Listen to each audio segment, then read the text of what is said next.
Okay, good evening everybody, and welcome to the final NSBE meeting for this year. It's a lovely afternoon of June 20th, 2014.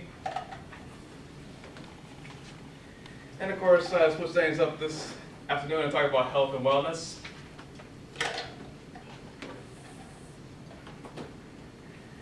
And a little bit about myself. My name is William Bowen, certified hacker as of late. I also have a few Microsoft certifications, as well as Security Plus, and also have my master's from UOB Mercy, which is also where I do adjunct teaching that as well. On top of the computer stuff, I'm also an ACE and NASM certified personal trainer, as well as a NETA Group X instructor, and also have the NASM corrective exercise specialist cert as well. And of course, my full-time job is actually with the federal government doing various IT work, and as mentioned earlier, teach part-time at UOB.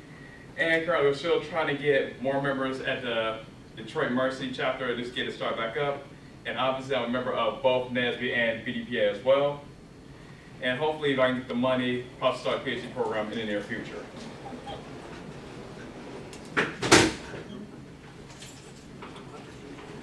And of course a lot of people want to know why is physical activity so important.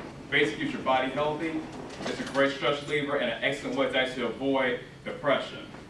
Helps you concentrate and get your goals accomplished. So in other words, you're not so gung-ho, just have your mind frustrated, constantly thinking about work, what you gotta get done at work, all the politics, all the mess here and all the mess there. You can just focus on getting your jobs done. What's actually essential to get done, as well as keep your mind and your body in check. It also helps improve your body image and your self-esteem, because if you feel good about yourself, it helps you a lot. It also keeps your brain fit and helps you actually fight off Alzheimer's when you get up in age.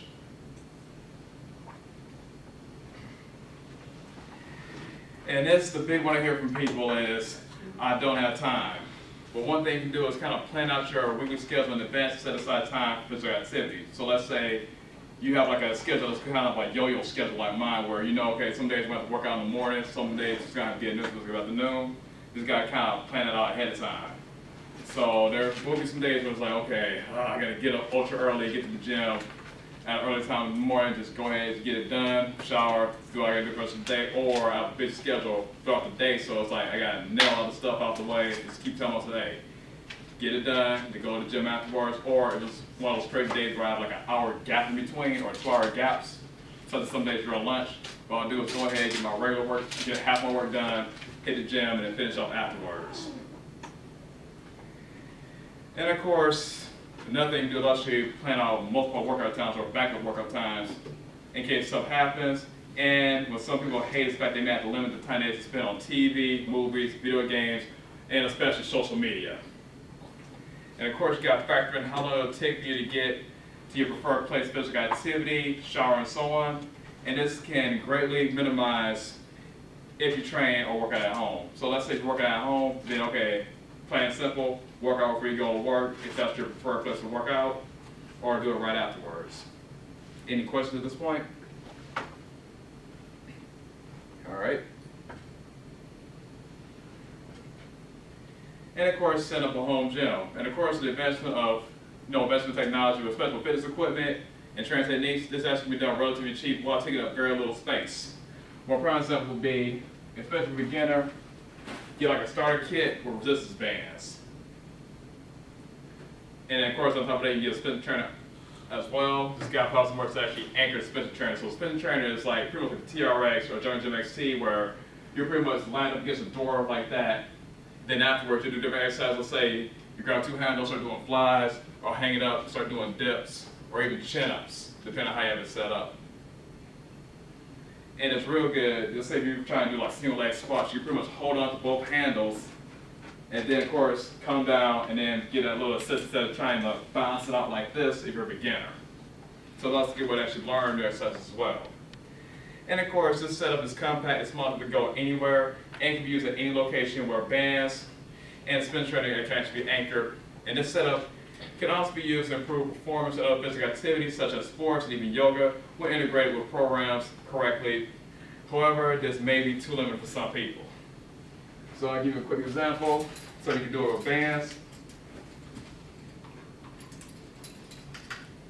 And so I'm luckily grab one that was actually set up perfect for this. So bands, you pretty much do your whole body. So do curls with this, kind of do a little bit of a squat and do a shoulder press with it.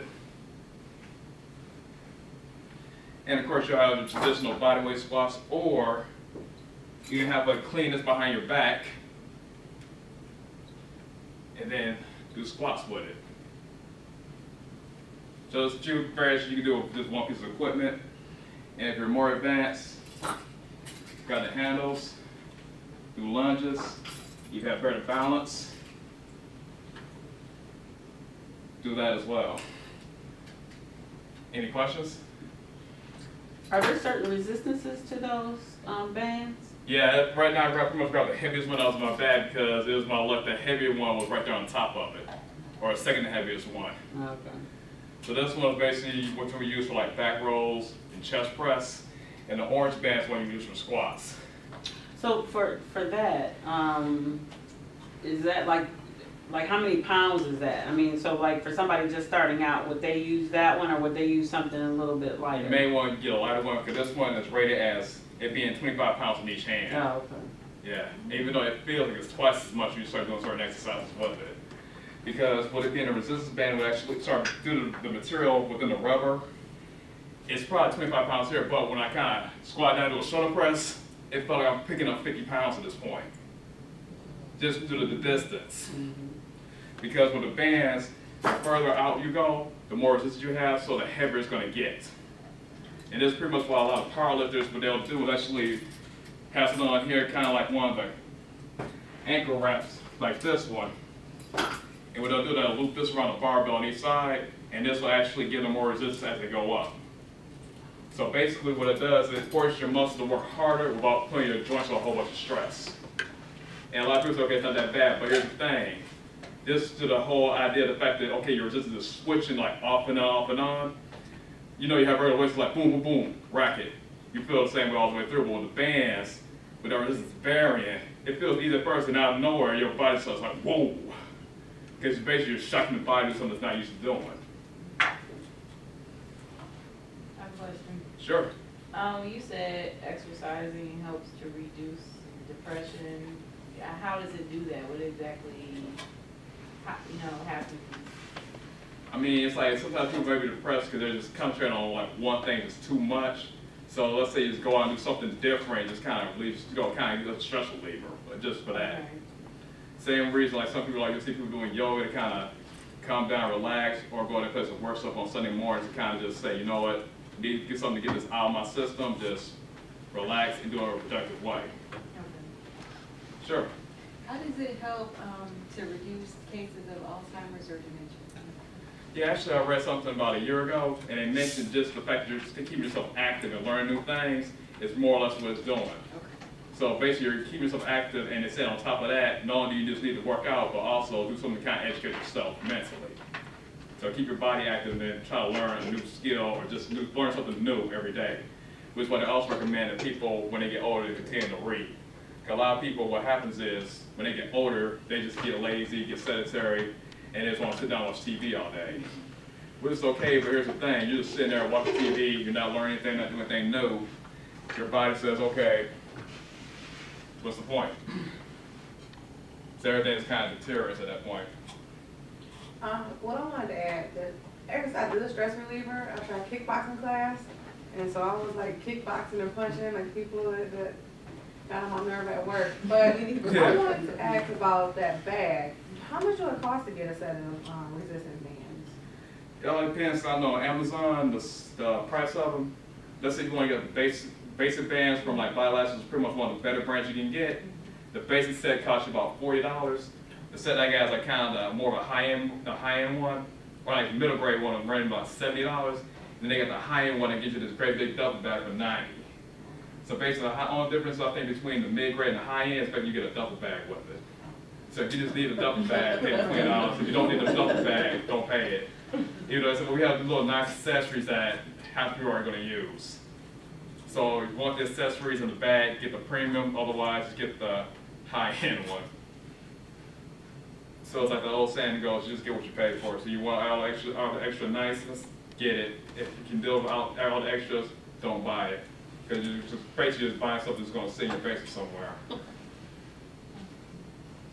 And then, kind of piggybacking off of that, even though I didn't bring this nowhere to really hang it, you can also get a spin trainer, and now you can pretty much buy the Jungle Gym XT, which is pretty much what a high-end was, and that one runs you about $100. You can go to Sears and buy it there, or sometimes you may luck out online and get it for $75.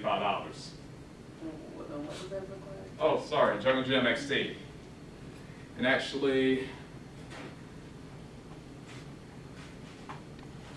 see if I can pull it up.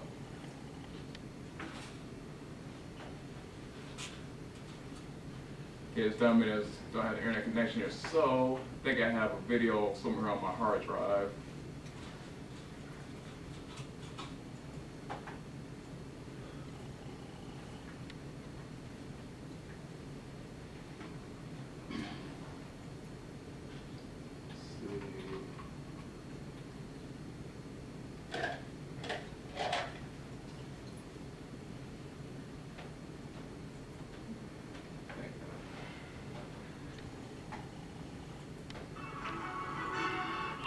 Unfortunately,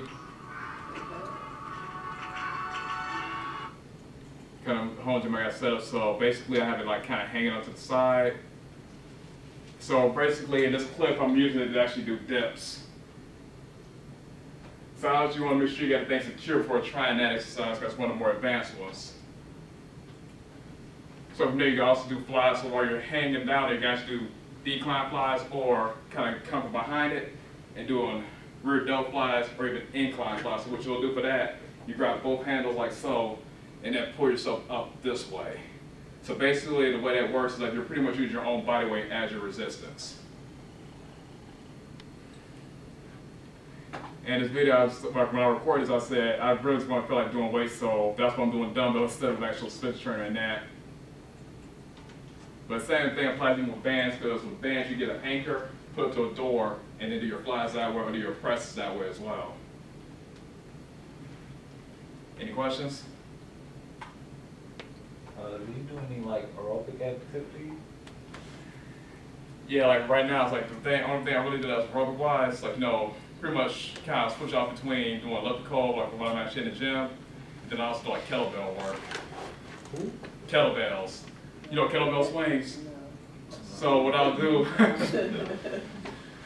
okay, now so I gotta find that video. Is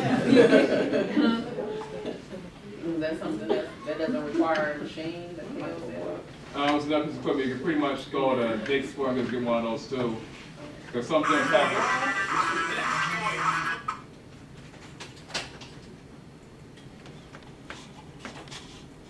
I don't actually have it in this video.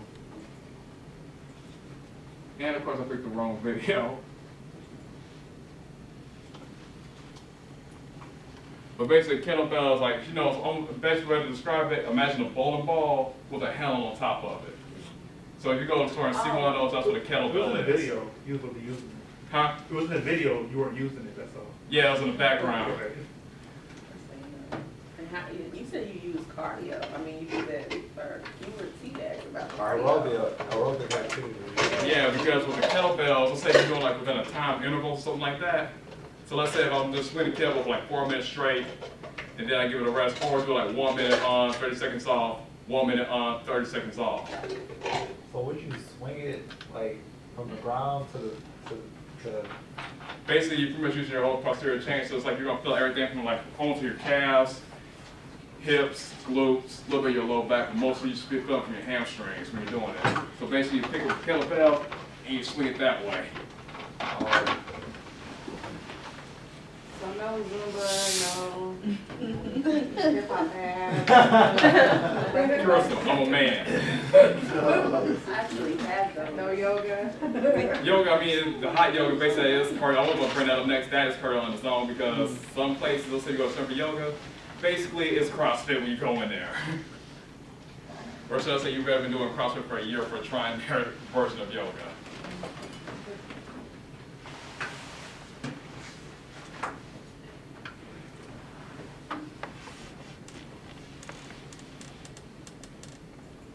Will, do you recommend that people see a doctor before starting?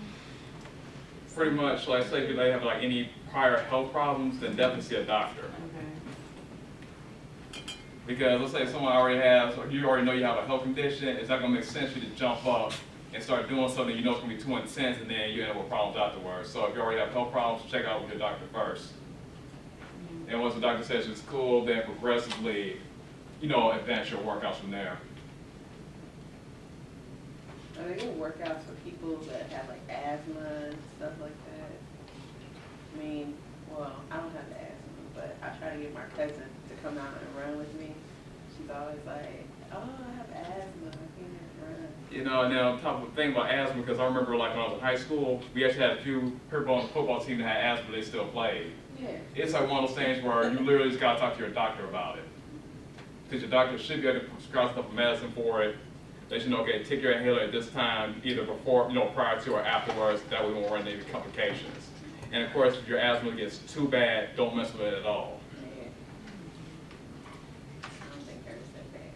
I'm trying to say it is. Have you tried Bikram yoga? Huh? Have you tried Bikram yoga? Yep. Wasn't that bad. Okay. Yeah. Yeah, just letting you know, just like went somewhere else that had the hot vinyasa, Yeah. and the guy literally taught the class like it was a CrossFit class. Oh, okay. And really honest, it was more intense than my leg workout where I'm doing squats and deadlifts. Okay. That's how crazy his class was.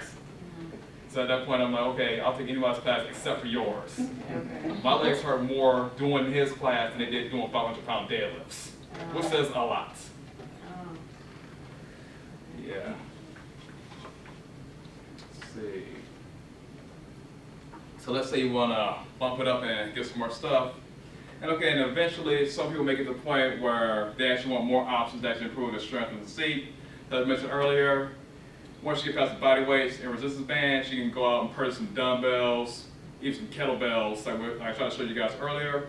And of course, buy stuff cheap, buy used, because you'll find out it's real easy to find a lot of stuff used, especially the plates, even some bars. Even though the bars, I kind of recommend buying those new, because you want those to be sturdy and not, be breaking and everything else. But if you're just getting plates, you get those used. Dumbbells, you get those used.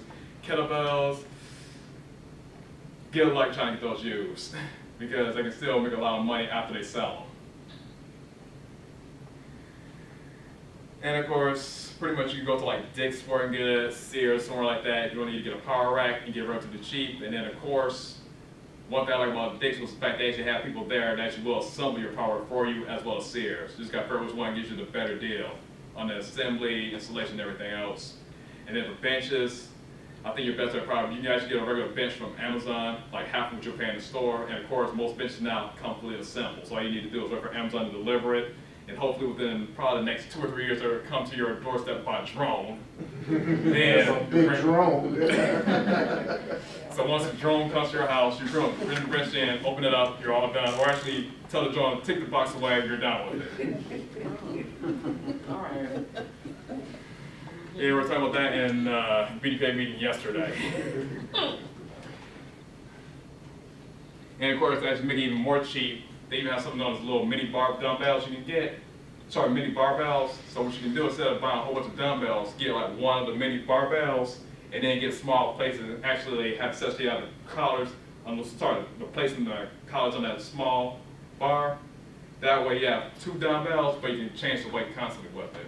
And actually doing it that way is even cheaper than buying the so-called selector weights. What I don't like about the selector weights, when I looked at them, they charge you like $300 for them, and half the time they only go up to like 50 pounds. So you're literally paying the same amount of money for one dumbbell you pay for about 4 or 5 of them. When it's just as easy to just say, okay, I'm gonna pay $100 once, buy a mini bar, buy a whole bunch of plates, I'm done, and this actually goes up to 100 pounds. So it's kind of a no-brainer which way to go in that situation. Any questions? So I noticed in the videos that you were lifting those weights all by yourself.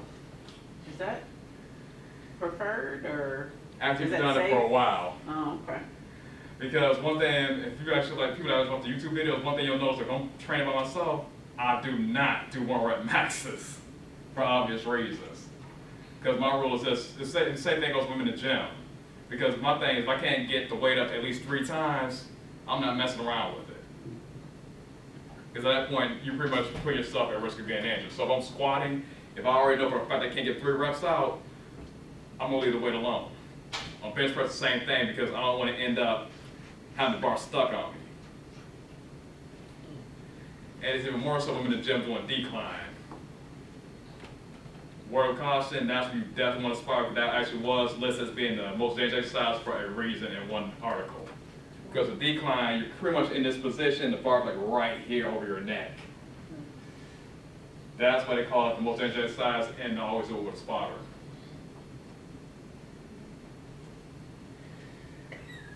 Obviously, it's not a beginner exercise. So I was just imagining myself trying to do something like that. like I just said, not for beginners. Okay. I mean, the same thing goes like if you're gonna do like if someone does like a reverse grip bench press. Obviously, you know it's gonna be kind of weird holding it, so hold the barbell doing it that way. So you want to start with a light weight and then gradually move the weight up, because of course your body has to get used to stabilizing the weight in a totally different fashion. Because doing it this way and doing it this way is completely different. Just like switching angles is completely different. Because you're doing it flat, okay, it feels one way this way, feels one way decline and another way, incline and another way you're doing decline. And so are you working different muscles on the different angles? Pretty much. And you definitely want to make sure that you keep everything balanced out. So let's say for every press movement you're doing, we're going to do a pulling movement. Because I learned the hard way years ago. Let's say you do just go to the gym, do bench, all bench, nothing but bench. What's going to happen is eventually your shoulder's going to give out because you're doing all this pressure movement, everything's going to go this way. So you need to do some pulling exercise to move everything kind of back that way. So now I kind of do a lot, almost do like, try to get, actually do like two pulling exercises almost every push exercise I do. Because my shoulder does kind of come out a little bit to the front, so now I'm trying to kind of move it back to where it's supposed to be. It's a lot better. It looks a lot better than it did 2 years ago. I'll just say that much. Yeah, took about 3 years ago. I just looked in the mirror one day and I was like, okay, that doesn't look right. And it didn't feel right either. Any more questions? All right.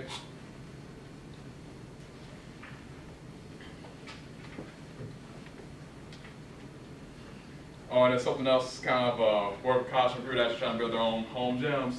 You probably want to get like one of those thick mats to protect your floors. So that way if you're banging weights around, you don't have to worry about the floor chipping or making marks on the ground and all this other stuff. Just get a thick mat. That way when dumbbells fall, get a mat that can take the impact and keep your floor safe. Bless you. Thank you.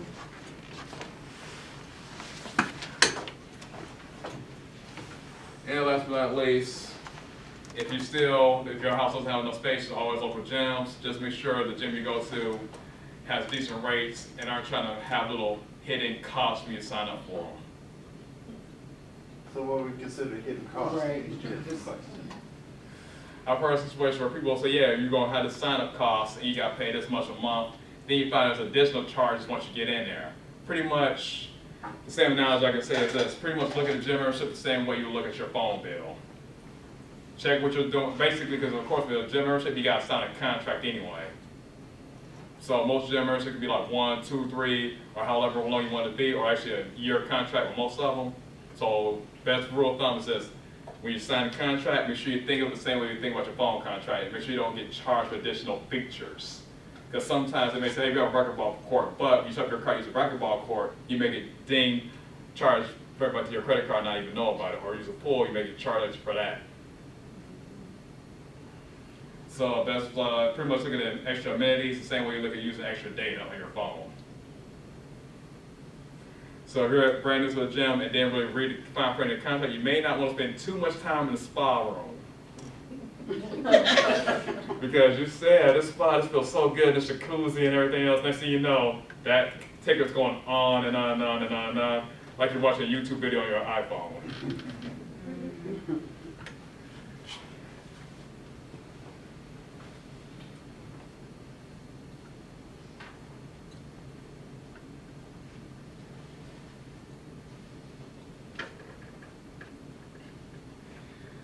Okay, and basically, I'm feeling a quick breakdown. So basically, for beginners, that's actually a good idea to focus on major muscle groups.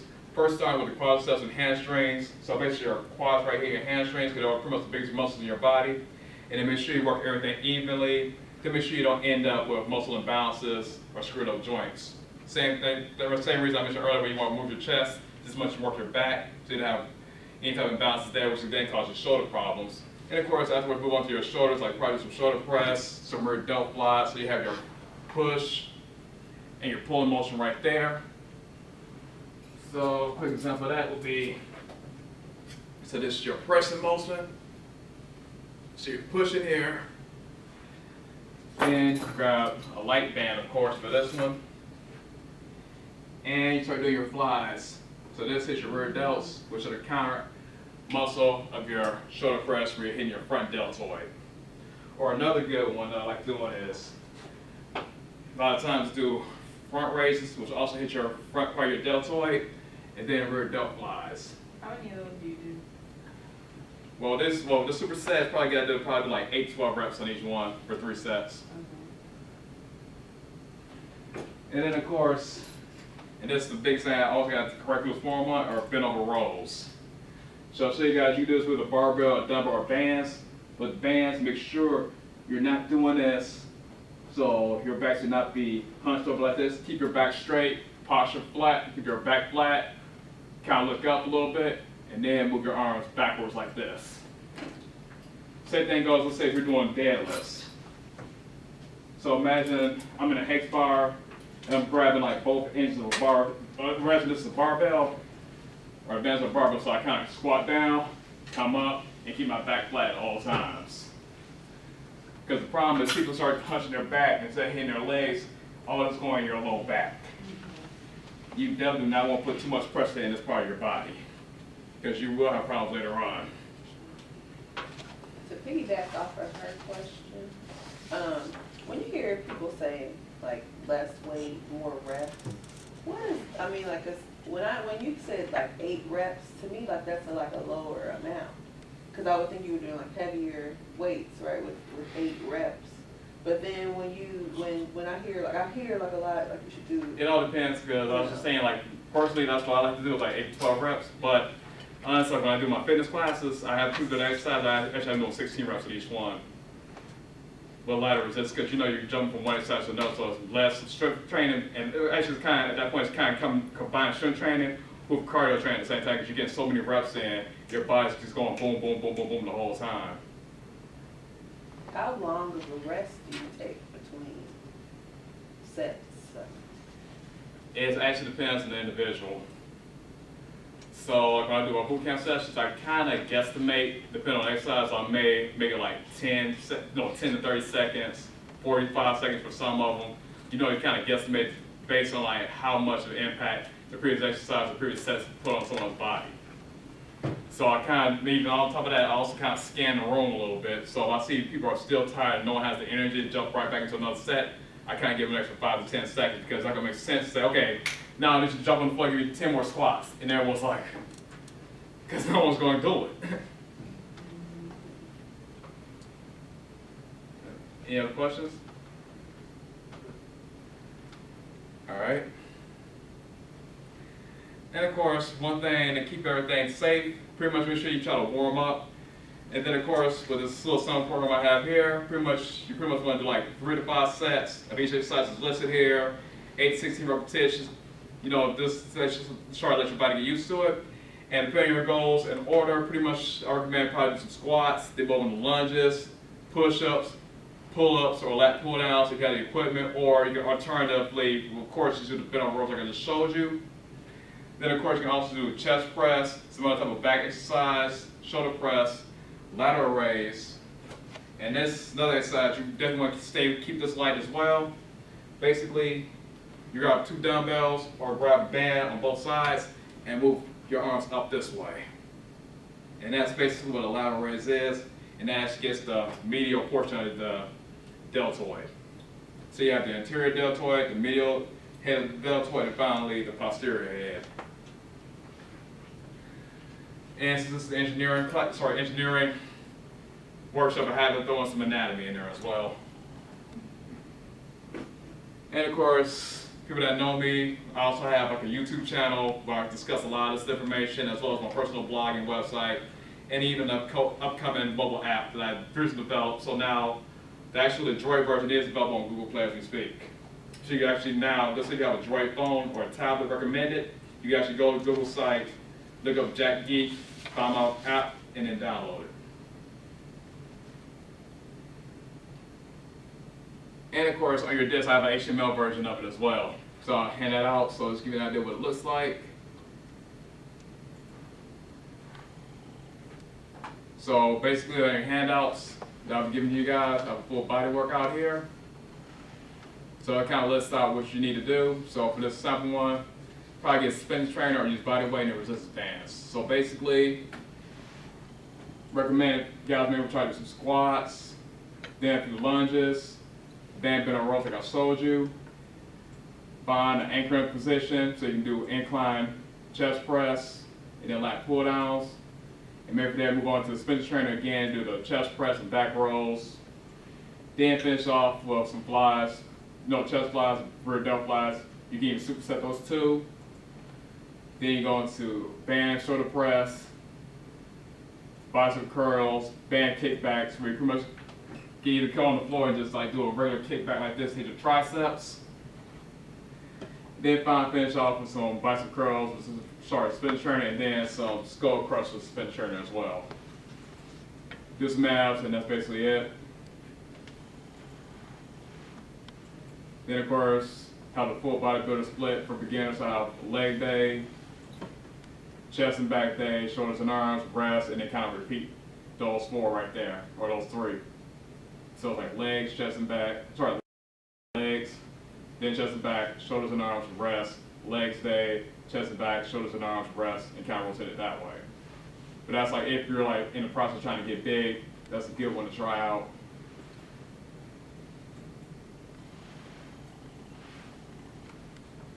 Any questions?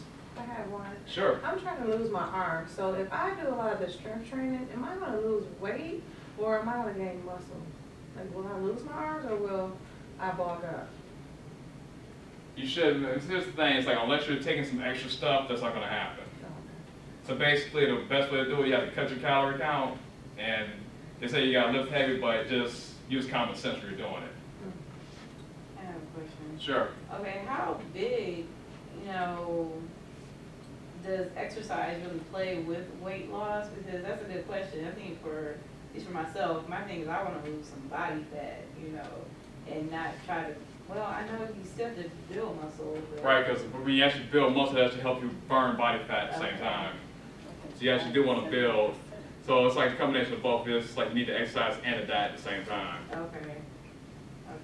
So are there any supplements that you would suggest take, or do you need supplements? Does that really Here's work? the thing about the weight loss supplements. They say your best bet, don't take them.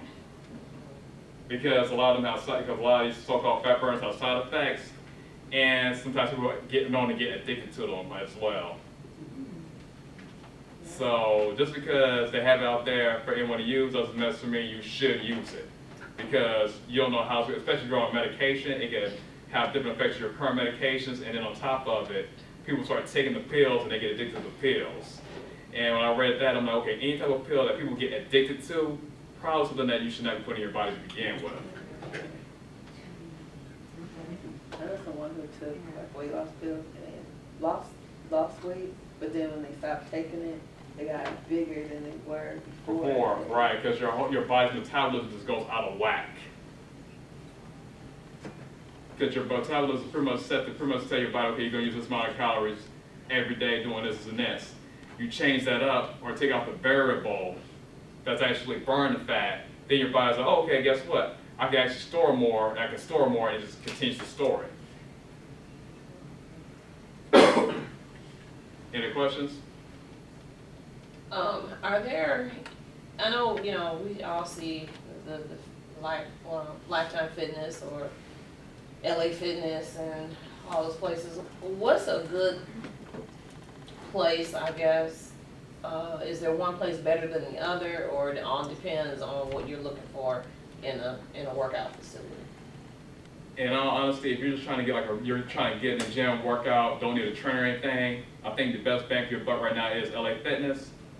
However, if you're someone that actually needs a trainer, I recommend you go to either Powerhouse or Lifetime if you're looking for a training. But if you're just trying to get a regular workout in, go to LA Fitness.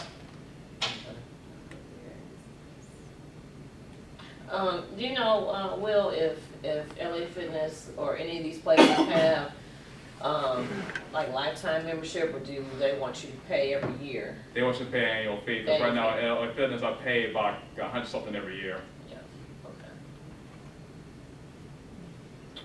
Now, can you explain metabolism? I think there's a lot of myths and bad facts of what is it. You know, some people say, "Oh, I have a high metabolism, I won't gain weight." What is the real facts about your body's metabolism? Sure, first and foremost, don't listen to Dr. Oz. He's a doctor. He has this big scandal that's going on where he was pretty much trying to sell this weight loss supplement. It turns out it didn't do anything. It was literally a placebo. And people were buying and trying to figure out why it's not doing anything. Like, yeah, you're literally drinking sugar water or something to that effect. So people that lost weight probably went to the gym and exercised more than they normally do. So they thought they would lose weight because of the pill, but in fact it was due to their activity. And then metabolism, half of that is like, you know, most of that is kind of genetic. So if you have like heavier set parents, that kind of will predispose you to be a heavier person. However, you still can manipulate that by pretty much like upping your actual daily activity. So let's say you walk more, spend extra time on the treadmill, and that type of stuff that actually will speed up your metabolism, because it's forcing your body to actually burn more calories. So eventually your body says, you know what, I'm getting tired of storing all this fat, you're making it too hard for me to store, so you know what, I'm just going to let it go. Go ahead. Can you repeat your contact information, like your blog and all that? Oh, sure. That's one mistake I made with the slides, like that I did not actually include it.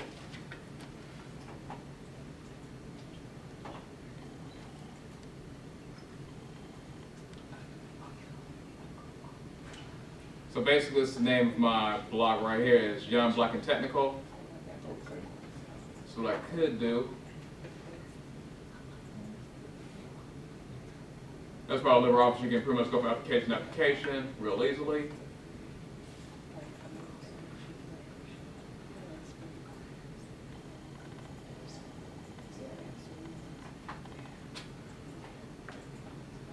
So those who want to know, that's my blog right there. Should be able to find it real easy through Google.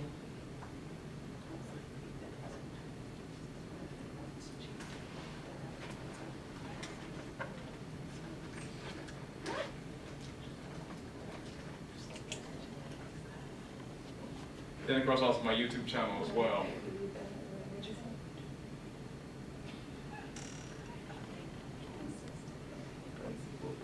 All right, thanks. Thanks a Yep. lot. And then also my personal website with some of my training information.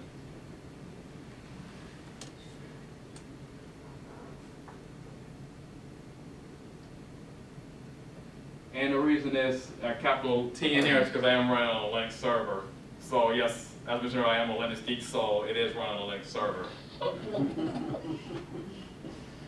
And the reason there's a subfolder there is because for a time actually, well, it's kind of debatable that the same server is also supposed to be running the UDM net site as well. However, the UDM net site has not been updated in like the last 3 years. So it makes like, get rid of the training part and say udminority.info or just rename it. I have a question about like Sure. your app. I saw that you had the HTML version Right. on there. So like, if you download on your phone, like, is it just like the workouts that you have, or does it actually help you like plan out a workout schedule? Like you were talking about earlier about if you want to, I don't want to be buff, of course, but Right. like, you know, like that's a regimen that you can use. But is it something like, you know, like for if you want to lose weight, like hey, you know, cardio, you know, whatever it is. They were set up to that point yet, because it's just like a regular HTML5 app that I just kind of made like over the weekend. So basically, it's kind of like I was talking to somebody in the gym, and like, you know, it'd probably be a good idea since you're doing this meeting, just kind of list out like your regular workouts, because you know people are going to be asking you for that. Just so people have some type of handout to made in itself, so just a quick, simple workouts that people can do anywhere. That was basically the intent, so give people a full body workout, pretty much give it to the general public. Then I kind of went overboard on the bodybuilder side and said, okay, here's your leg day workout, your chest and back, and then shoulders and arms. but anybody should be able to do it. Just, of course, a lot of resistance, higher reps, shot no problem. And as mentioned earlier, you're not going to get big from doing it unless you're taking other supplements. Preferably the ones that GNC aren't supposed to sell you. And whatever you do, don't take the Rick James supplements either. Rick What James. is that? Drugs like that.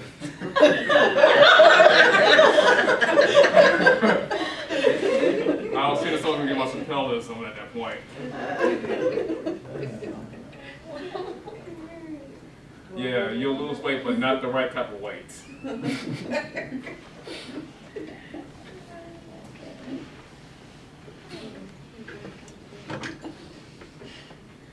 And of course, you definitely want to keep a balance. So first and foremost, it's highly important that you maintain a healthy diet along with physical lifestyle, which actually means you actually need to eat healthy and cannot basically outwork a bad diet. And to simplify things, some people will actually take certain meals and look for like protein shakes or juices. And one prime example would be, there's actually a local business known as Juicy, and they actually provide healthy blended juices for this need, and the company actually specializes in providing fresh and healthy fruit and vegetables, blended juices to people in the Detroit area. And their menu is actually on the disc that I'll be handing out later on today as well. So you don't recommend the supplements, but juicing is okay? I mean, it's like, the fat burning supplements, I don't recommend those. Yeah. Because for me personally, it's like, okay, say you take whey protein, that's good, because I take whey protein every once in a while. Creatine is good, just don't take too much of it because you get bloated.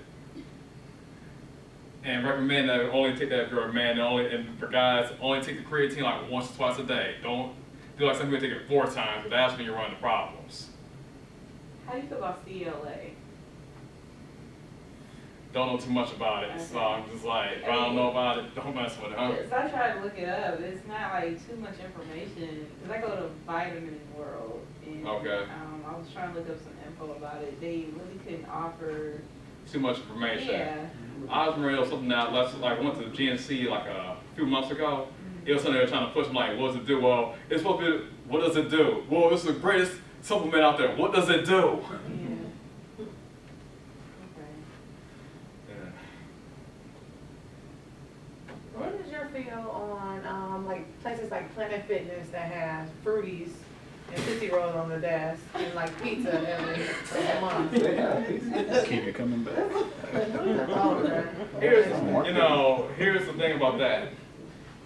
They're basically there to make money and don't really care about if people get in shape or not. That's kind of the feel I get from just looking at it. Because you're going to be doing all that, what's the point of going to the gym in the first place? I understand they say you have a cheat meal every once in a blue moon, but not every day. And not to mention the whole idea where I say if you're a guy, if you're too big, you can't work out there, kind of says something. So I make protein shakes sometimes, and I want to know, I have 2 questions about that. And I take the whey protein. All right. And they told me it won't bulk me up or anything, but. Here's the thing about whey protein. Here's the thing about whey protein. I'm going to say the same thing about whey protein as I tell people about salt market salt products. Read the instructions, and you'll be fine. Actually, I trust the whey protein a little bit more because you don't need to worry about updates and patches and everything else. Everything actually works the first time. Yeah, I'll use it as like I'll drink it for breakfast or something. That's fine. But is it bad to drink one like every day, like maybe 5 days a week? Is that bad? That's okay. Here's the thing, just take the recommended dose. So like say if it tells you you're supposed to take 1 scoop, do 1 scoop. Because the mistake people make is they'll get greedy and say, man, this tastes so good. So what they'll do is they'll put 1 scoop in there, they'll try to sneak an extra scoop, then that 2 scoops turn to 3 scoops. Next thing you know, I'm gaining weight, still losing weight. Yeah, because you're taking because now your shake is half powder and half water. Do you have any do you have any good recipes for maybe protein shakes or maybe juices that are good for weight loss?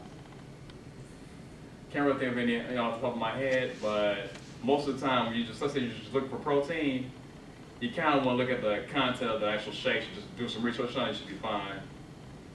Because one thing I know is different protein powders do different things. And you got some that's specifically made for weight loss, Some specifically made just to kind of maintain the rate of meal replacement, some actually meant to actually bulk up.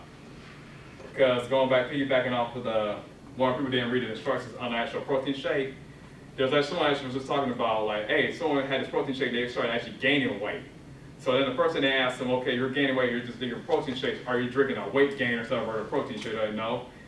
Person then asked them, okay, next question, when you make your protein shake, how you do it? Oh, I throw this in there, put this in there, throw some ice cream in there, some cocoa butter, some chocolate, right? Pretty much every bad thing on the man, and then blend it up. I'm like, that's where you're gaining weight. I don't do that. Yeah. So unless you're like this person on YouTube that was throwing hot fudge and everything else in there, you should be fine. I'm sorry, I think backwards. Yeah, so just don't do like don't do what people on YouTube get trolled for. You should be fine. I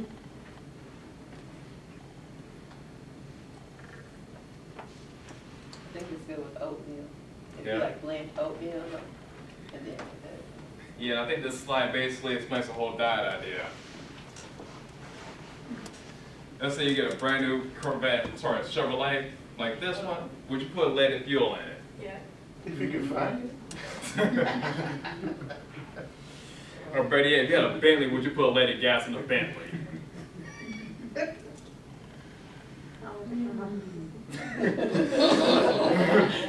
Now, I understand gas is tied to the oil deregulation, but still. Yeah, I wouldn't even put this in my Honda. And of course, basically, like I just said, this actually means avoiding poor food choices and being willing to spend a little bit more for food that actually is healthy for you without a bunch of processing and chemicals in it. It actually doesn't mean going broke trying to buy every organic supplement on demand. So saying, okay, my bread needs to be 100% organic, like gluten-free, made out of this, and this. Don't need to go to that extreme. Just make sure that it's good ingredients in it, you should be fine. And of course, the same goes for being so consumed with your routine that you actually lose focus of everything else in your life. So don't get to the point where you're so focused on your diet, so focused on your workout plan that you lose focus of people around you, like your friends, family, and so on. And of course, likewise, you want a fitness program that grows and continues to challenge you over time to get the most out of your workouts, but at the same time know when to stop and how to keep your workouts safe.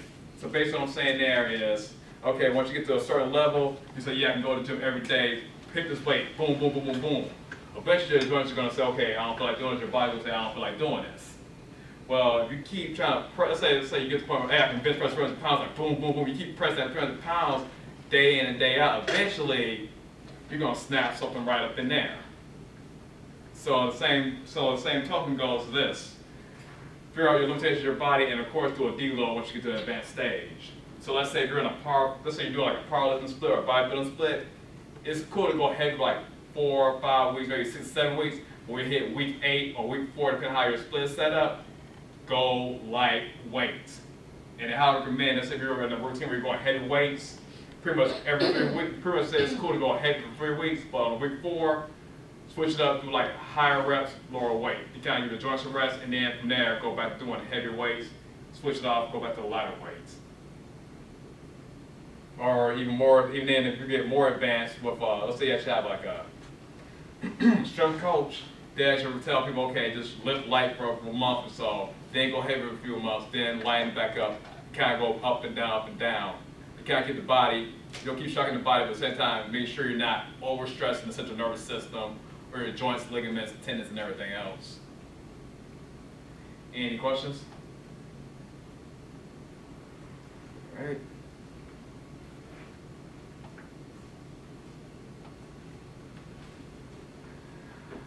Okay, and of course, speaking of balance, yoga is also an excellent way of keeping balance between the body and the mind. It's also a good way to improve stability and likewise reduce the chances of injury and improve physical performance. However, just like strength training, you need to perform more advanced posing exercises only after you master the basics.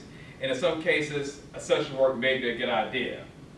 Because I've seen some yoga exercises where I mentioned earlier, the pistol squat, but they'll actually go all the way down to a pistol and try to hold it.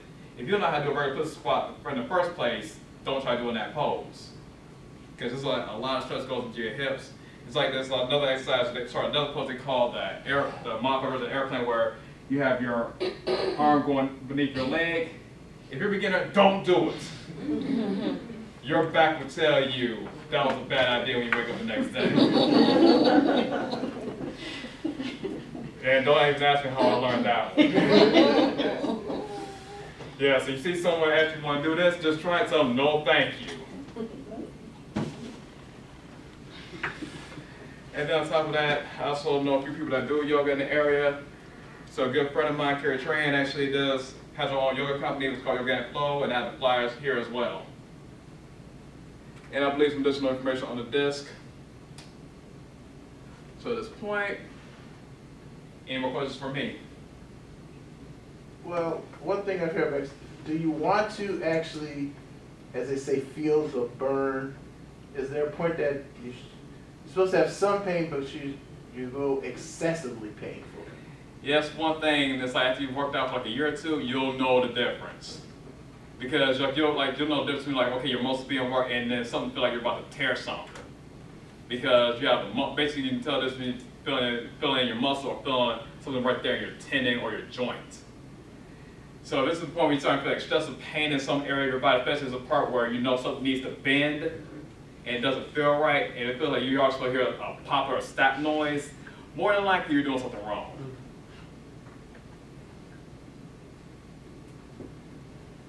So at the beginning, when is too much? When is enough too much? Or when do you need to stop? Like if you're sweating, or I don't know. Like if I work out for 5 minutes, I feel like a burn. Yeah. So do I still continue going, or? I mean, that's different. I mean, that's when you're working out. If you're gonna sweat, you're gonna have some soreness in your muscle.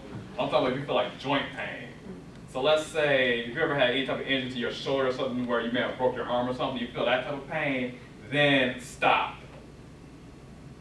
Or if you like say you sit down in a chair too long and next thing you know your back is super tight from let's say doing this all day, you get up, you feel that type of sensation, stop. So basically it's a difference between okay, you're being worked and you're about to injure yourself. If you feel like you're actually literally about to tear something, stop immediately. But I guess, okay, what is the point in continuing if you've already started to feel the burn though? Like, let's say you start breaking into a sweat or you start to feel whatever it is you're supposed to feel in your muscles, like, I guess why keep going for like Pretty much get the optimal results Yeah. of the workout and make sure you get the balance within your entire body. Okay. Because that gonna make sense that, hey, guess what, I worked out my left leg, but didn't do anything else. I mean, seriously, and then of course, going from a more engineering standpoint, you also gotta make sure everything's kind of balanced out. So let's say I did nothing but work on my right arm. So my right arm gets super big, the rest of my body gets super skinny. Next thing you know, I fall over. Walk with me. Yeah. Yeah, that's the best way to describe that. Pretty much they told us, pretty much tell about people think about a pulley system. Where if you pretty much you ought to weight load it evenly across the area to actually make sure everything works correctly, you're good. However, if you have a pulley, you have too much weight going this way or going down this way, then everything in your line is going to be screwed up. And of course, I also mentioned everything in your body works as one long kinetic chain. So let's say you inch something in your ankle or something, you probably feel it almost, you can actually feel it up all the way to your back if it actually hits a certain nerve. So that's pretty much what they say, you pretty much want to train your entire body, not just parts of it. Are there any exercises that can like help you to recover from an injury? Like, I don't know, like let's say I had a broken arm and it, you know, it's mending or mended. Like, is there anything that exercise-wise that can just help, you know, to continue whatever the healing process? It's one of those things you got to discuss with your doctor because I actually know somebody at work who actually had the same issue. And he said it was something he had to do where he went, basically I think he went to rehab and from there they'll pretty much get it back to normal. Okay. So I think he was doing some few exercises with resistance bands to kind of get the muscles, relearn, pretty much tell the body, okay, this is how you got to move your arms back and forth and so on. But once again, this is him talking to a doctor in a rehab facility. and not just somebody off the street. So you may want to see if you can find a physical therapist, just talk to them for a while. But Just to kind of add to that, I know a few years ago, some of you may even remember, I tore an ACL.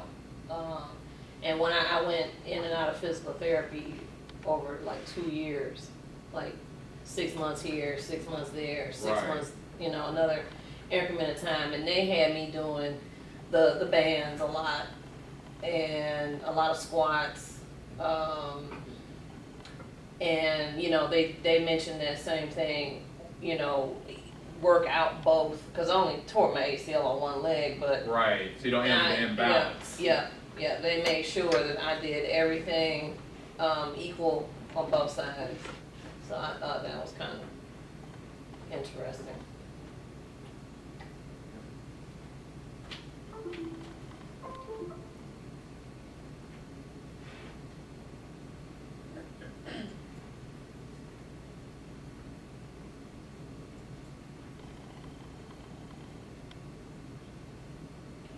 And of course, always wants to crash on me.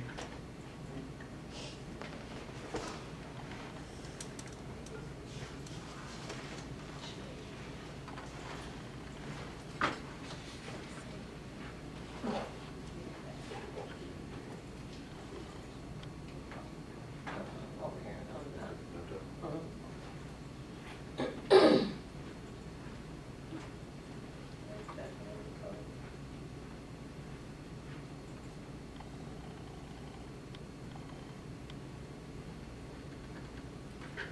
And of course, it's my email address. So any other questions?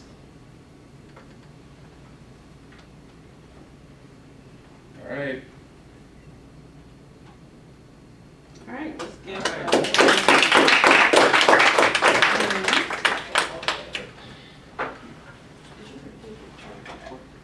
No.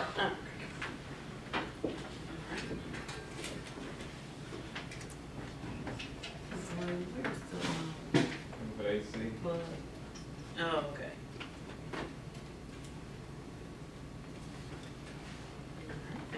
Yep. And the power is like right there. Oh, it's, okay, it's not. Yeah. Okay. All right. See I what think I I can could make do it. is- I got it. Yep. No, I got it. So these probably just like put yours on top of that one. Yeah.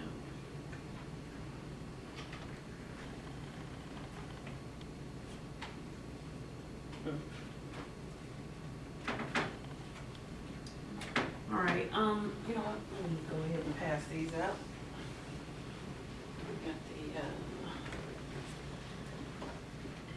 election ballots, we'll send those around. If you could, And some stuff being passed around, I'll pass this around.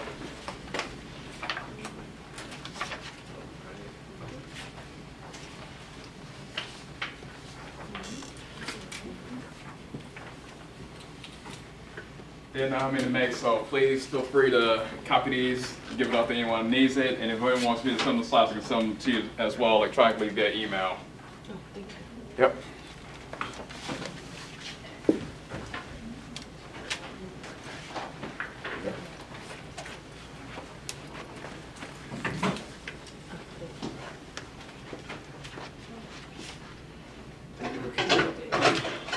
So back in there? Okay.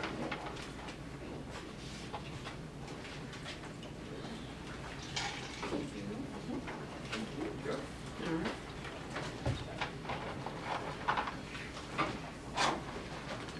Okay. All right, so what I wanted to do is, for those that don't know me, I'm Donna Bell. I'm the chairperson for 2013-2014 program year of NSBE. Next year, we will have a new president. It'll be Anthony Davis. And we are going to have elections in just a minute, but I wanted to take everybody through our year.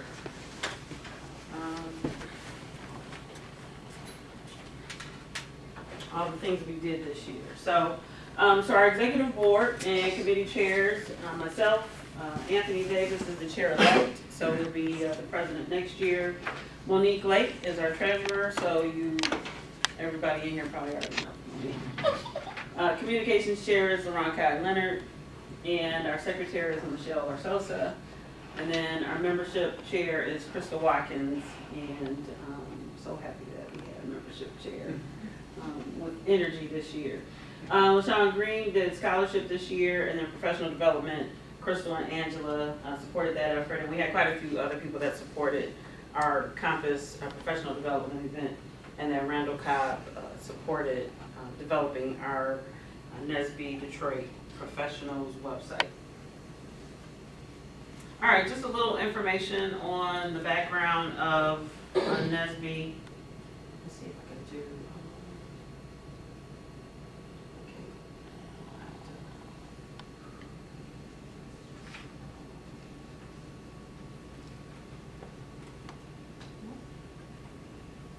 Okay, didn't like that.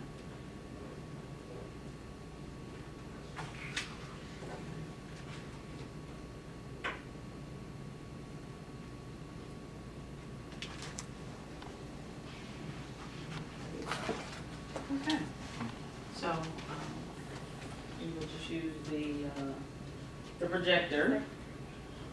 In just a second, come up.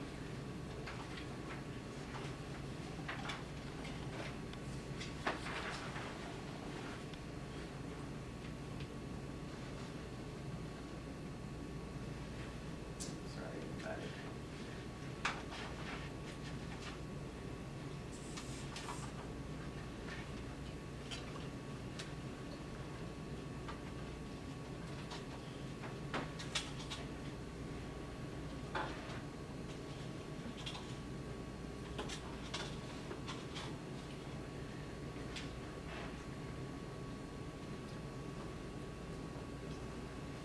And please help yourself to more food. There's plenty of sandwiches back there. Okay, here we go. All right, so essentially, National Society of Black Engineers is, most of you already know, is a volunteer organization, the largest student-governed organization in the country, and we've even gone global.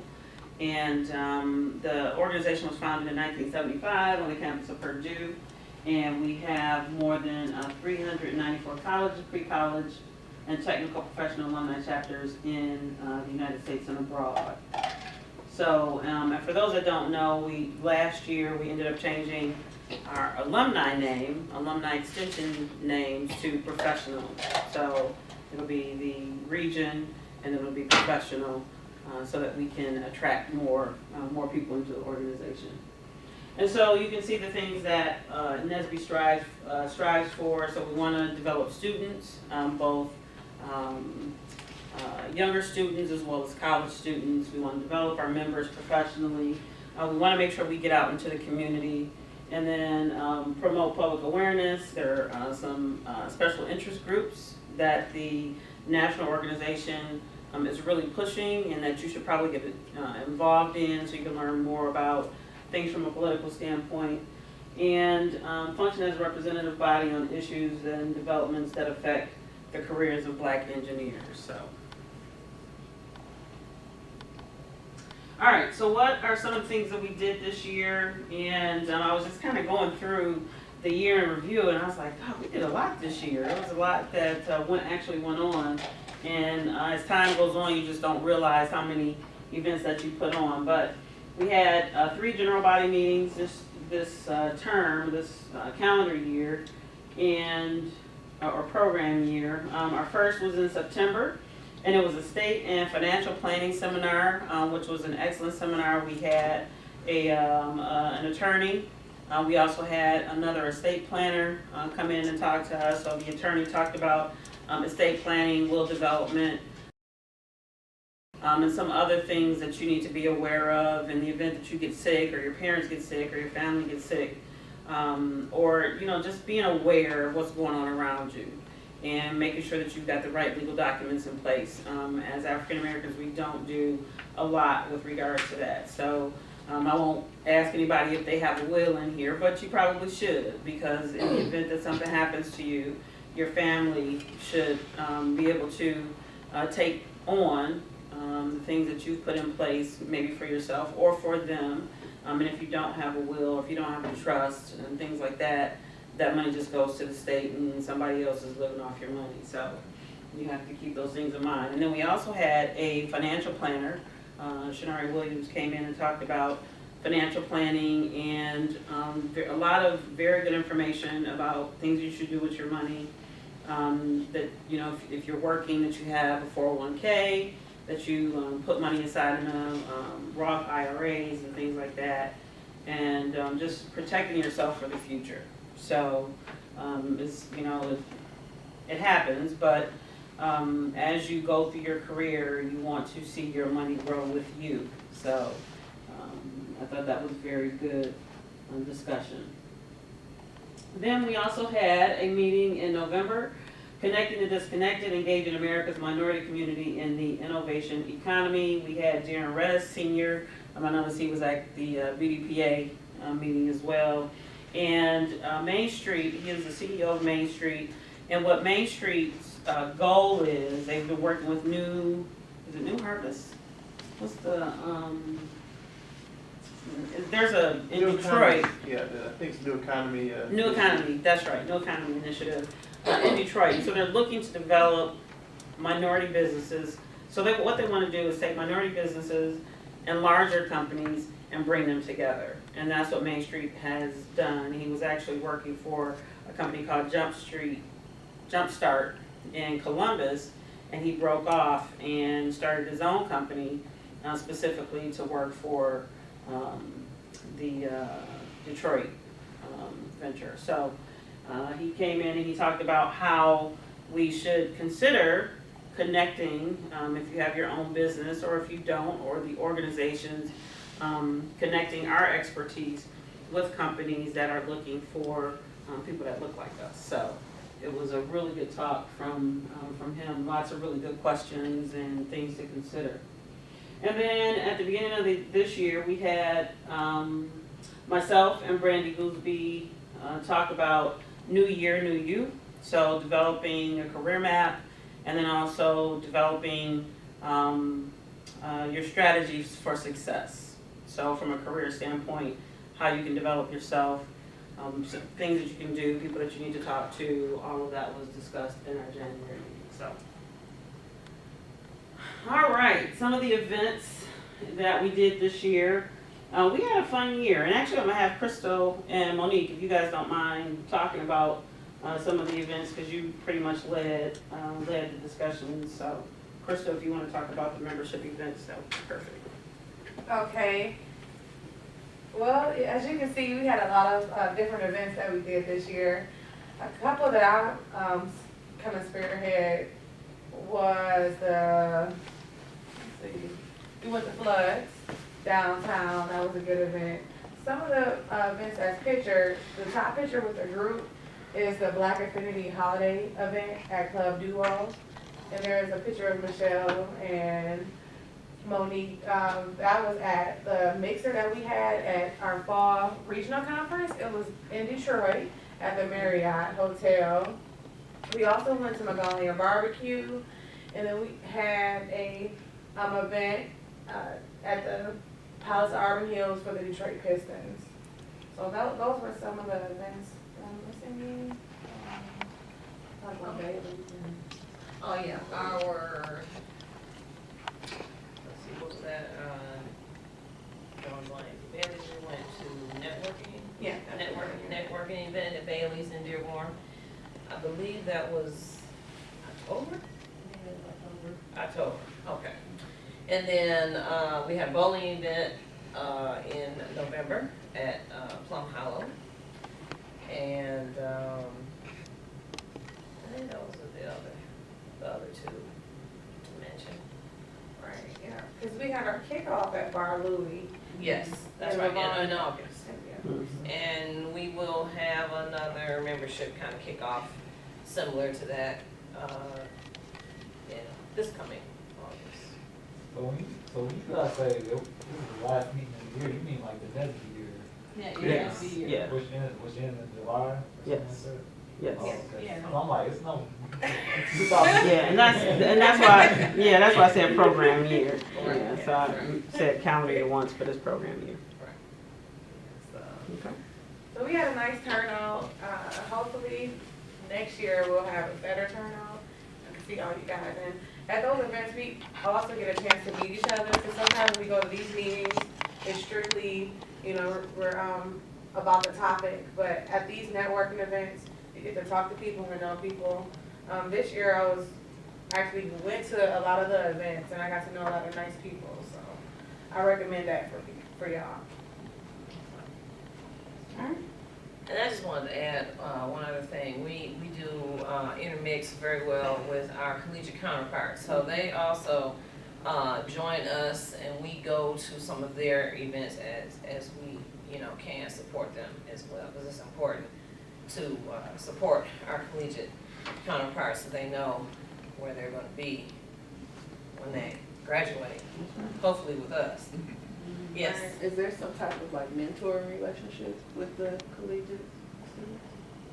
We're gonna start that. Some of the people, they need to have their own relationship with some of the collegiate members, but we're starting that. I'm also Region 4's College Initiative Chair, and they're trying to have a program for mentorship, so the professional chapter can get to know the collegiate chapter, so we can bridge the gap so that the collegiate chapter can go to the professional chapters. And also they're trying to have a program where like if you're doing an internship, like if you're having an internship in Ohio and you're from Detroit, they want you to link up with people in Ohio so that they can help you find, get some kind of ground, saying the wrong word, but get some kind of awareness of the area and feel comfortable. And we've done that in years past. So last program year, we had, Anthony was our college initiative chair, and he had Google Hangouts, where he'd have certain people presenting information about professionalism, about dress for success, so different topics. I think we did about 5 last program year, 5 of those, and we invited all of the Michigan, surrounding Michigan and Detroit area universities to participate. So, yeah, it turned out really well. So, all right, thank you, ladies. All right, communication and website. Did you want to talk about this a little bit? I thought you wanted to talk about it. Okay, all right. You about to talk? Sure. So must be something to talk about. This year we created a new website, and also when we did the name change, so we made it a little bit different. NSBE, DetroitProfessionals.org. Also, we are on Facebook under NSBE DAE. I can't change that right now because we're under a group setting right now, so I can't get professional yet. And we're also on LinkedIn. So go on those 3 things, you'll find us. I said to some people as friends already, I said sometimes I need to double check, because some people don't have like a real name. On LinkedIn or Facebook? Say that again? You said people don't have a real name. Oh yeah, on Facebook of course. LinkedIn, everybody got a real name, but Facebook, there's some people that if I see somebody got 5,000 friends, and be friends with that person and try and sell sunglasses, something like that. So I'm gonna double check people's names and see who they're familiar with. So also advise you, don't be clicking, accept anybody as a friend, because I'll probably look at that too. Because if you got that person as a friend, so you saying that person's cool, and I find out later, no, you just happen to say, okay, I accept anybody. Not you in particular, Julian. Oh, I don't have a favorite. Not yet. Everybody go to Facebook. And that's about it. All right, thanks for that. All right, and then this year, I know Brian did quite a bit of work, and I don't know if some of the other members participated. I didn't get an opportunity to do that, but in our in the Southfield Citywide NSBE Junior program, last program year, Brian did quite a bit of work in developing that relationship with the NSBE DAE chapter and the Southfield Citywide NSBE Junior program. So they did quite a few events last year. I know this year they were looking for mentors for their programs and whatnot. And we'd like to see that relationship grow even more. So I'm sure Anthony is gonna put a lot of effort into developing more NSBE Junior and Collegiate Chapter bonds throughout the year, so. All right, some of our other events had quite a few award ceremonies that we attended. The 2014 NSBE National Convention, which was held in Nashville. Next year it's in Columbus, right? Oh, and, Anaheim? Okay. Right, awesome. Well, oh, I'm sorry, Columbus was the FRC. is Yeah. it Cincinnati? Yeah. It says, okay, Ohio somewhere. All right. So, and so next year it's in Anaheim. Engineering Society of Detroit, we have a very good relationship with ESD, and Monique is actually our liaison. She does everything with the with ESD and the affiliate council. So are you still the secretary? Yeah. Yeah, still the secretary. All right. So she keeps that relationship strong. We had a couple of annual award events with them this year. One of our past presidents, Renee Smith, received an award for outstanding leadership. And that was just this week. So that was exciting. And then we had the annual, it's not the Gold Awards event. What's the one in February? Is it Gold The Awards? Gold Awards. Okay, all right. So the Gold Award, I'm thinking Golden Torch. So, yeah. So the Gold Awards and many of our great members, all the work and effort that they put into making this organization strong, we provided them with awards this year. So I wasn't able to attend because I was out of town, but Monique, you did a lovely job. So. And then last year we did a community service event, Meals on Wheels, and Crystal led that effort with a number of individuals. And then our Compass product development program. Encompass is, don't tell me, Coalition for Minority Professional Engineering Societies.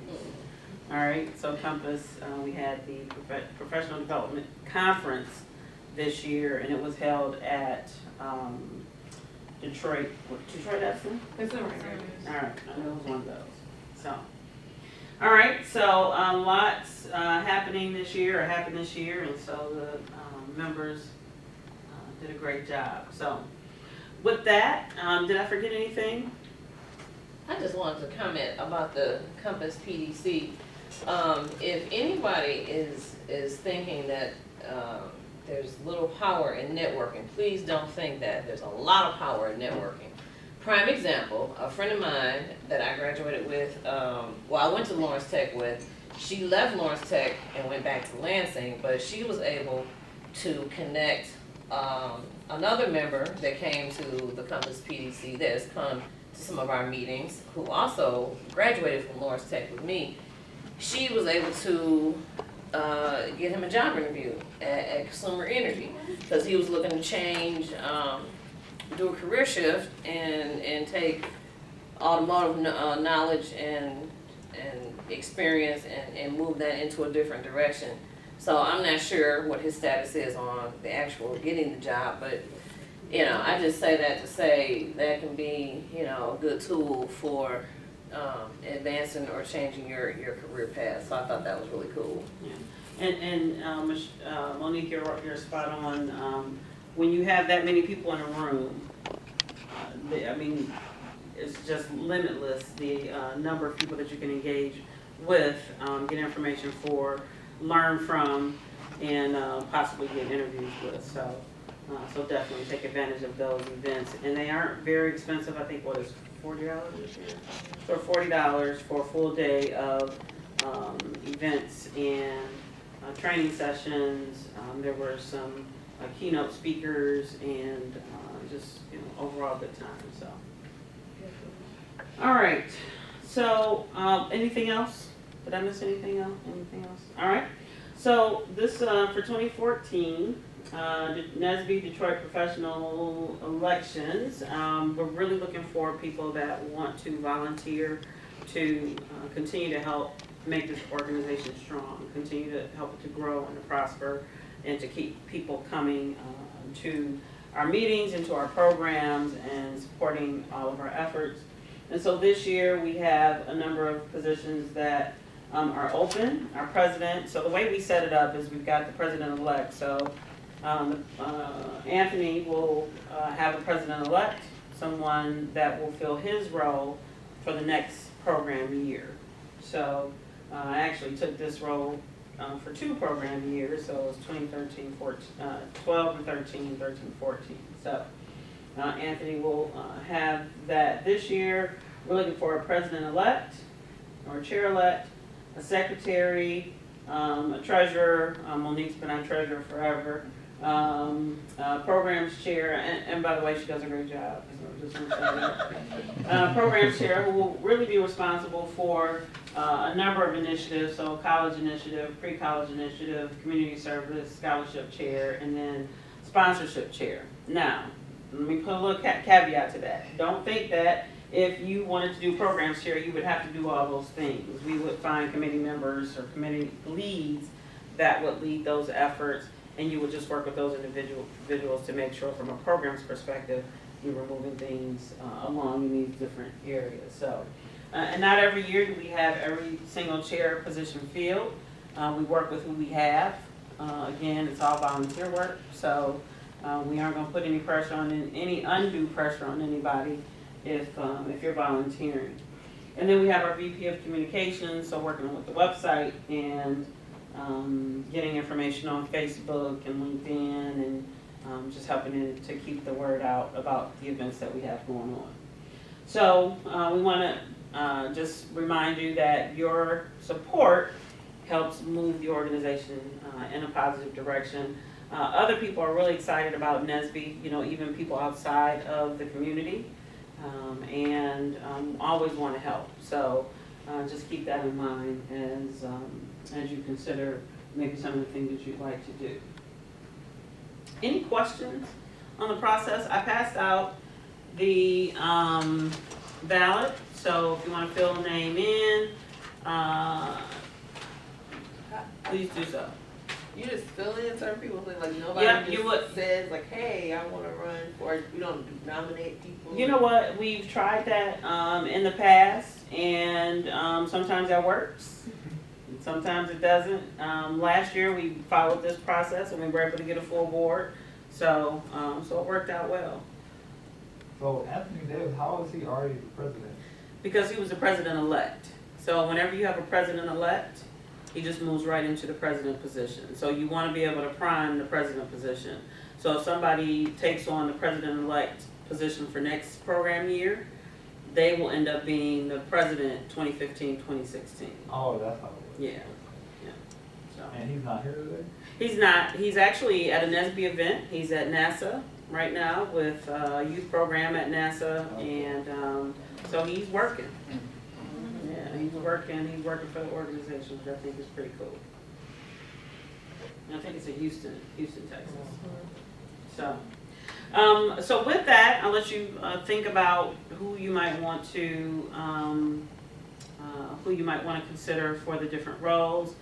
With that, Monique, if you would like to come up and give your report, your treasurer's report, so everyone can see where we are this year, that would be great. Oh, that's okay. Okay. All right, so everyone should have a copy of the treasury report in front of you. So the last report that I did was in January. So I just kind of continued from January to the present with the current status of where we're at. So starting with the January balance, and then I always put in red the payments or transactions that come out of our main account, and I break them down by the bank statement month, going from Charter One does it weird. They take the middle of the month to the next middle of the month for each statement. So I kind of look through and compare receipts and transactions and things of that nature and make sure that they are in line with what I see on our monthly statements. And so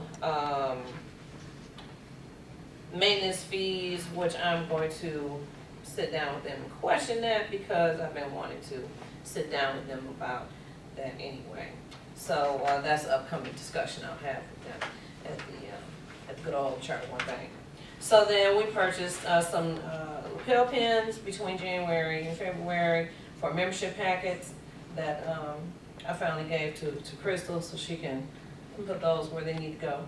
And monies that came out for our ticket fundraiser for the Palace. And that was a game that we went to, those who participated.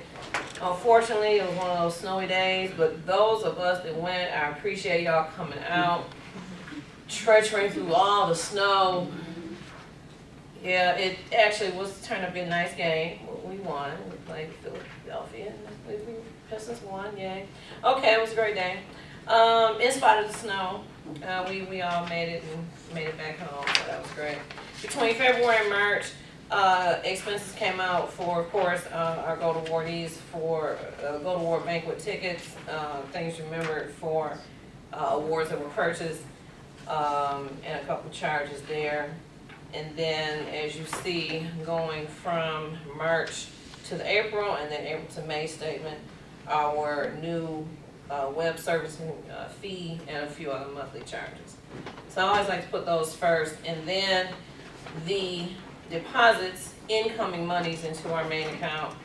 I just kind of grouped the dates just to make sure I had only 2 pages.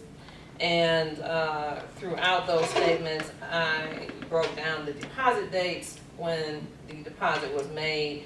We had 3 major deposits and then bullet pointed underneath what those deposits consisted of, just kind of briefly.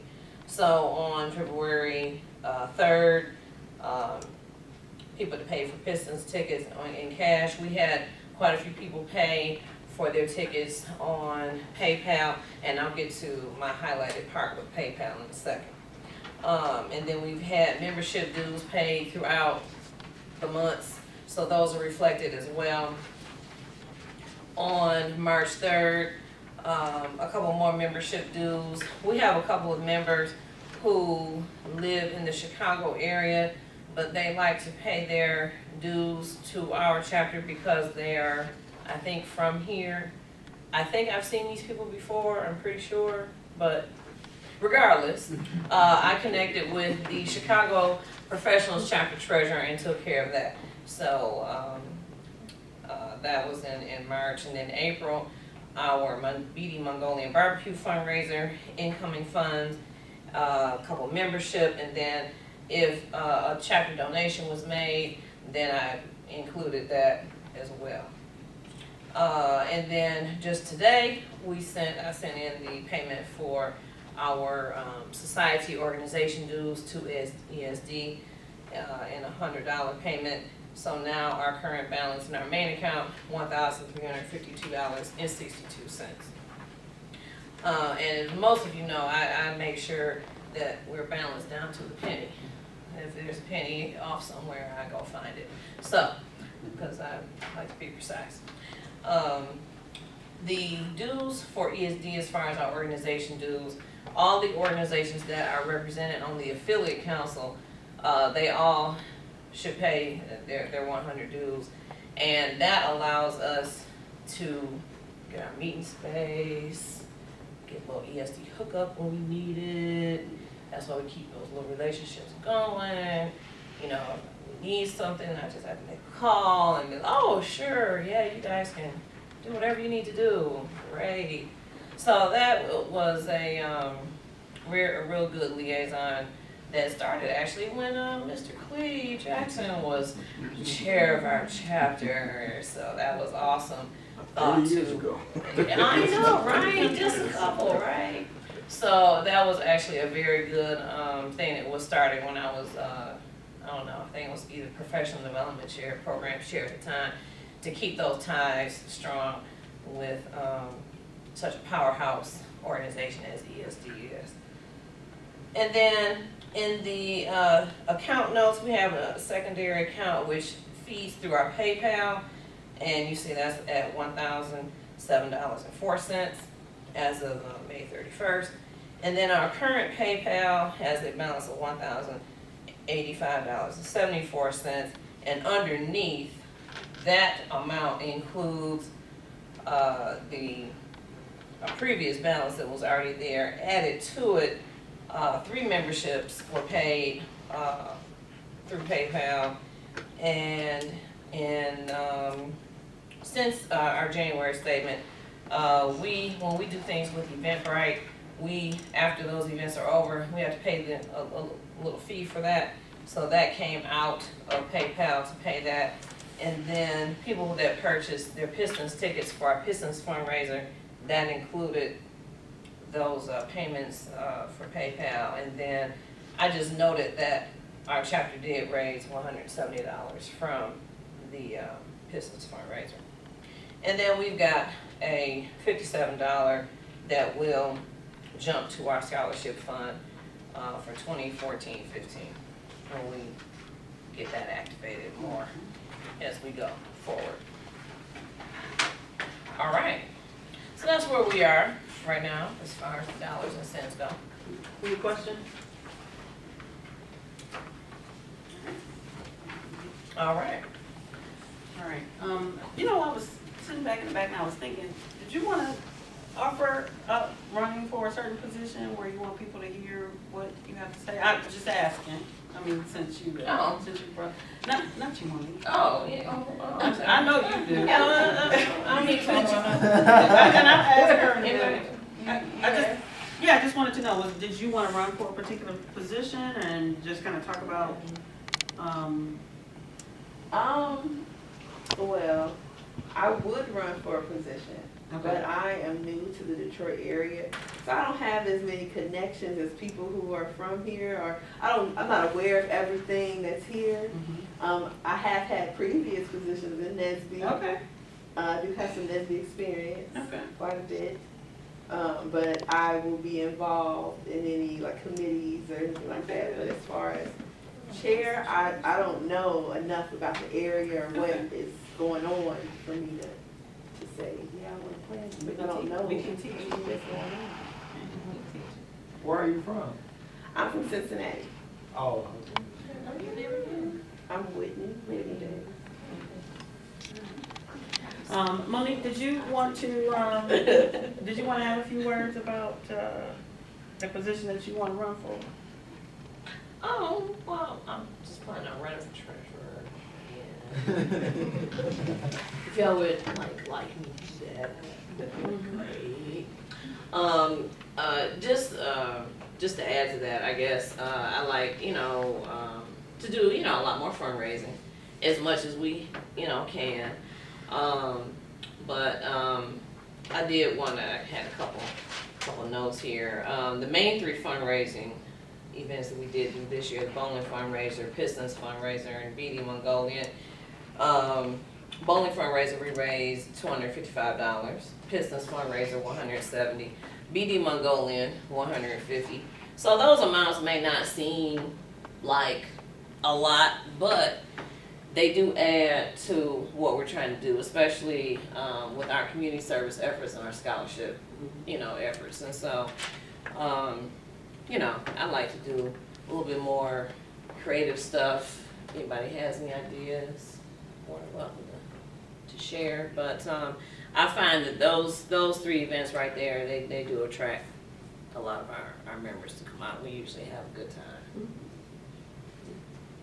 So, Anybody else, Krista? Okay, And I'm not trying to put anybody on the spot, so, don't feel like you have to say something. You can just be like, yeah, no, pass.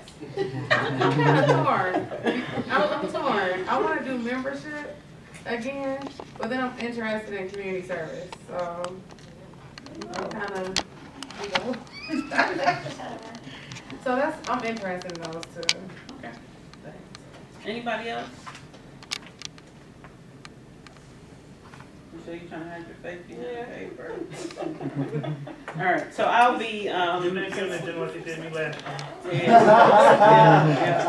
we'll list. I'll be past president, so I'll be part of the executive board already, so I'll be supporting Tiffany, so. All right, Any questions? Any comments? Feedback? I think William did a great job. I want to give him a round of applause. Yes.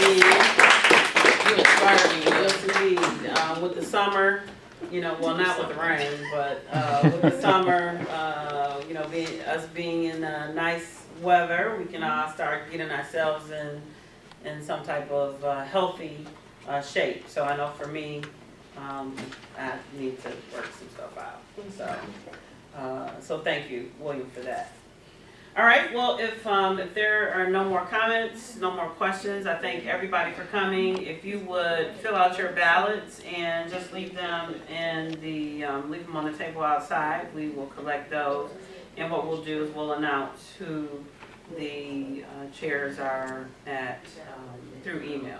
So you'll get that. And then right after that, we'll have our first executive board meeting. And everybody is invited to talk about what the program year is going to be, what events and programs we're going to put on for 2014-2015 program year. So, all right? Yes. I just really wanted to introduce myself, and I was just sitting off in the corner. My name is Christopher Sanders. I just graduated from Grambling State University last month with my Bachelor of Science. And I look forward to working with you all. I just really want to introduce myself, not just a tool just sitting in the back. All right. I actually had an interview today, that's why I had to. All right. So are you from here? Yes, I'm born and raised in Detroit, Michigan, but I went to school at Grambling State University in Grambling, Louisiana. Okay. So that's why I really didn't raise my hand for any. So you got a Bachelor of Science in Engineering technology with concentration in electrical. Oh, okay.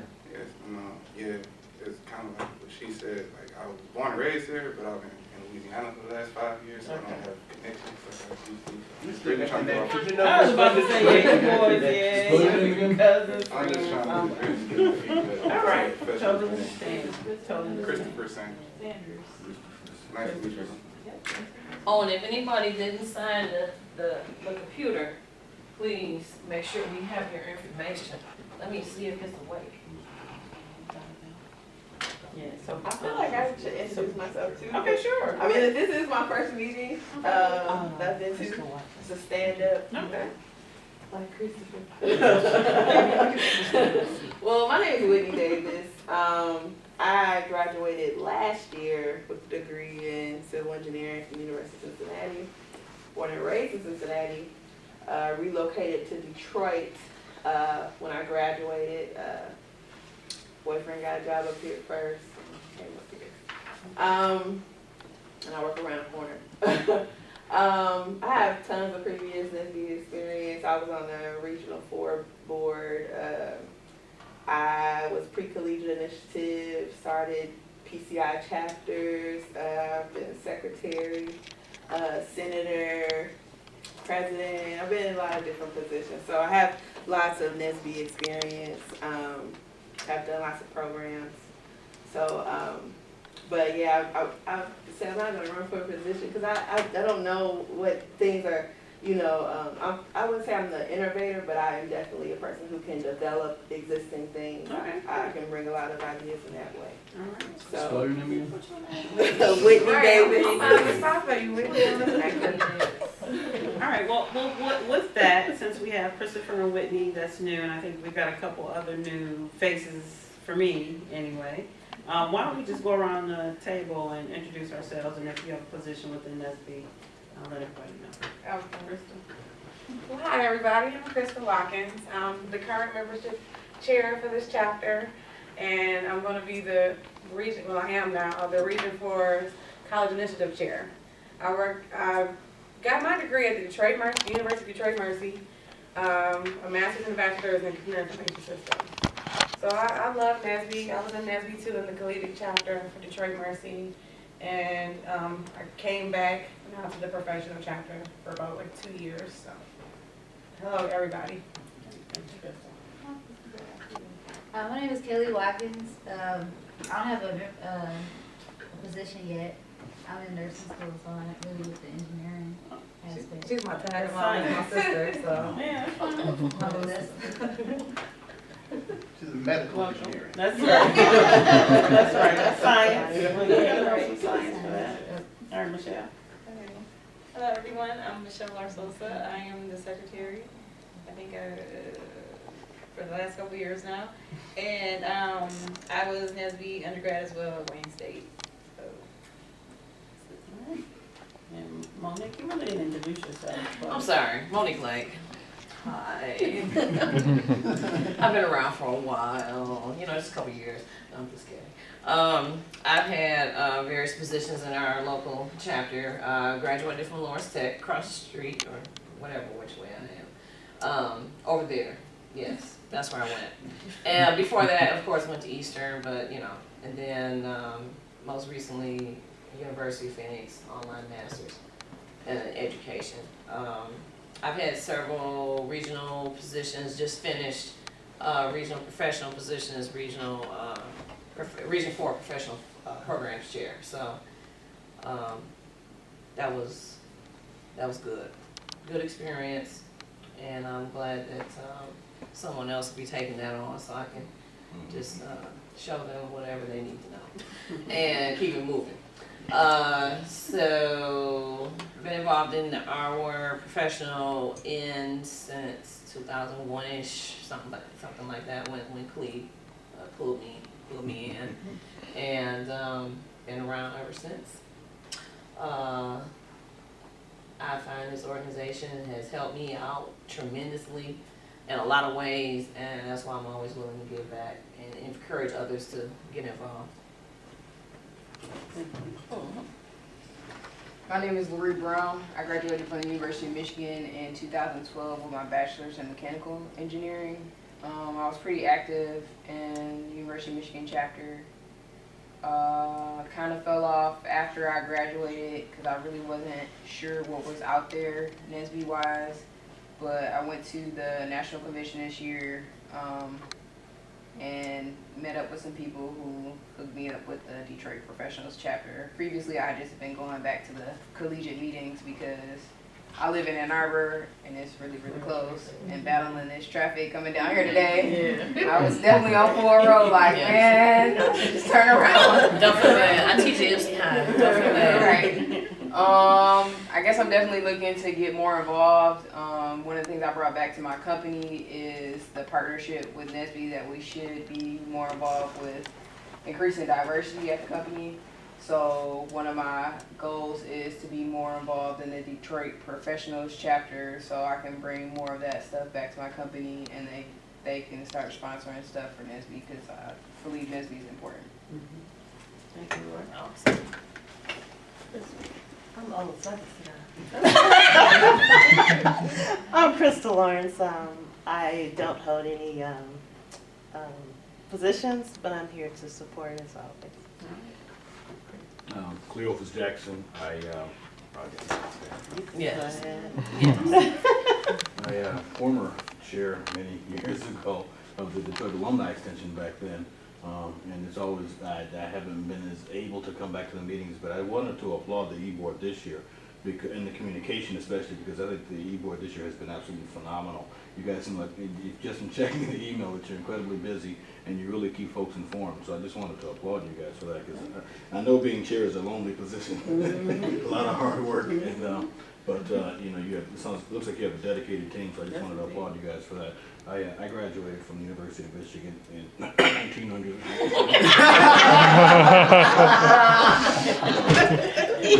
You know Derek Scott? Yeah. And so my undergraduate was from U of M and my master's was from Wayne State University.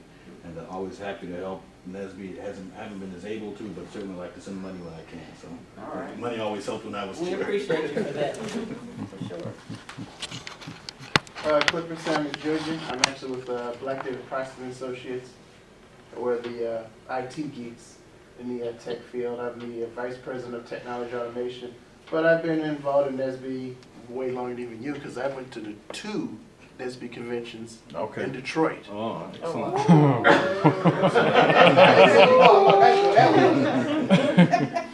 So I'm kind of here to help join the 2 organizations together. Okay. Because, you know, technology, well, it's Oh, everywhere yeah, now. that's right. I mean, everyone's got a computer on their hip now, so. That's right. That's right. Outstanding, thank you, good.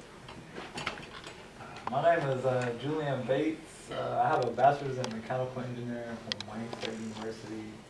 I'm also currently a graduate student at Wayne State University for mechanical engineering as well. I have never held a position in NSBE, even though I have been a part of, even though I have been a member of NSBE in undergrad, and that's probably because I really like the technical side of engineering. I usually always involve myself in stuff like Formula SAE or EcoCar or stuff like that. But, so. Sounds like another position we can create. Yeah, I wouldn't mind doing anything. Technology chair. Mhm. Alright, and LaMarca, can you give us a lot about your background? So you want to do that or no? Sure. I'm Ron Leonard, bachelor in science, physics from Wayne State, without a job. And I've been the vice president of communication a few years and other things for the chapter. Sometimes I put Mighty Mouse on my thing. Because I want to save the day all the time. One of our true and tried. members. Yes, and he also has wonderful photography skills. Yes, he does. Oh, that's right. I forgot to mention, when we did New Year, New You, we actually had headshots. LaRon Kai did headshots for us, so some people were able to get headshots that day. Yeah, I do random things. Yeah.